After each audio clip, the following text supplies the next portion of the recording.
As many of you have probably already heard by now, Visceral Studios, which is the studio that's mainly known for making the Dead Space series, recently closed down due to EA closing it for different purposes. So really the gaming industry has lost one of the rare AAA studios actually willing to create a linear experience in today's flooded open world market. So my question to you all would be, what's the last great AAA linear game you've played? For me, it's really just Doom 2016. I know that came out early in 2016. Now we're nearing the end of 2017, so it's been a pretty long while. A lot of people say Prey was one, but not really. It was more of just they gave you these quests to do, and you kind of just did it yourself.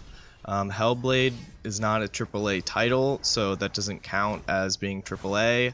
So really, I don't know. I mean, it was really Doom. A lot of people say Dark Souls 3 also, but that was kind of more of an action role-playing RPG, and Shadowborn, Shadow of Mordor, or more along the lines of an open world.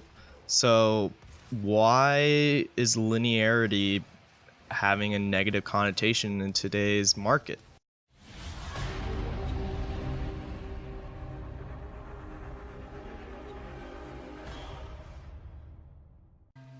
The intense cutscenes from Tomb Raider back in 2013 really piqued my interest in the linear experience. It was breathtaking, just the scenery, especially in the new console era that we are in right now.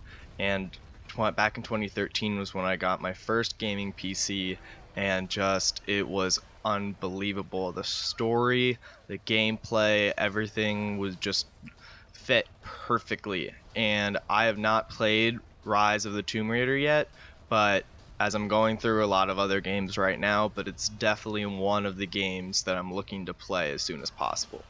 As an Xbox player, the sole reason I even got a PlayStation 3 was because of The Last of Us. I saw that and was immediately hooked with the premise. I've always been a fan of zombies, especially since 2008 when World at War came out and Nazi zombies became mainstream. And so I put in the money, I got a PS3 solely to play The Last of Us, and it was worth every single penny. History has been one of my favorite subjects ever since I was a kid. I just remember when they would pass out the history textbooks, especially in American history, where I'm from, I would pretty much read the book like cover from cover.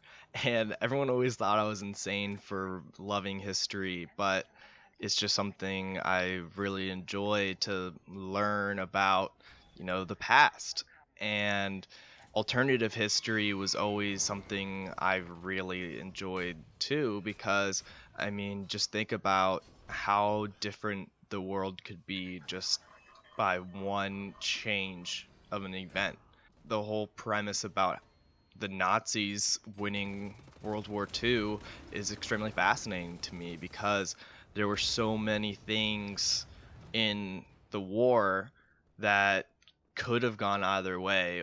And I think Wolfenstein, with its story about a soldier and the oppression that the Nazis have brought into everybody within the past 20 years, being set about in the 60s. And I always found that fascinating, that I was really living that alternative history instead of it being alternative.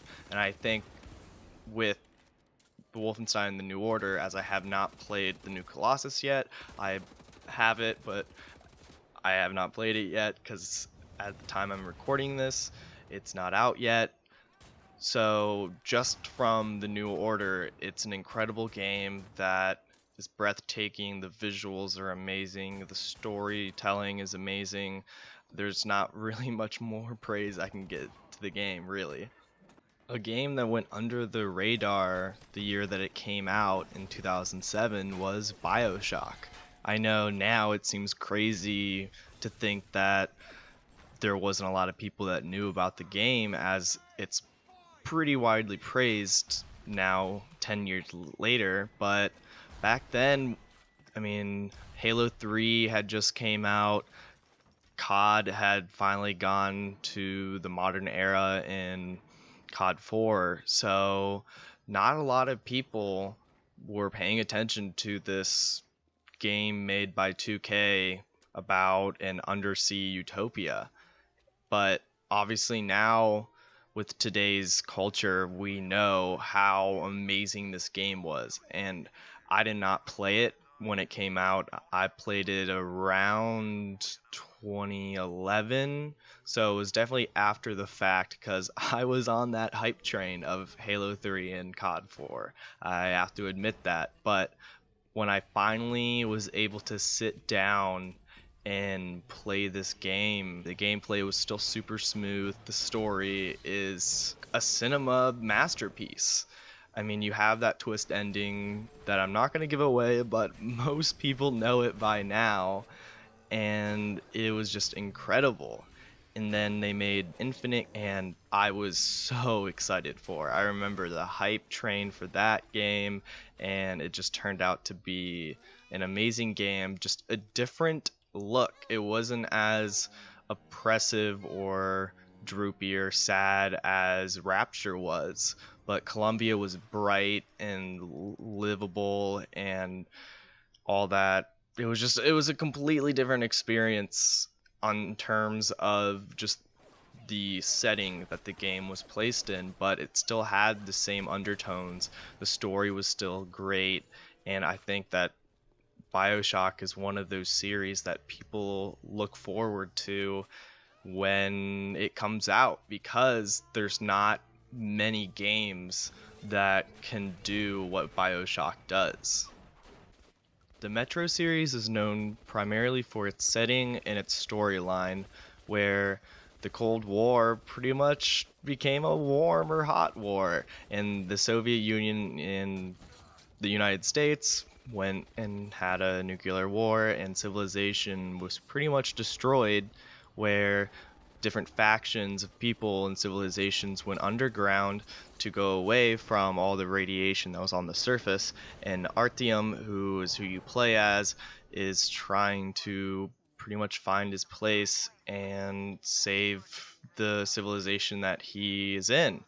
And it's the same line as Wolfenstein, where it is an alternative reality, but they make it feel real.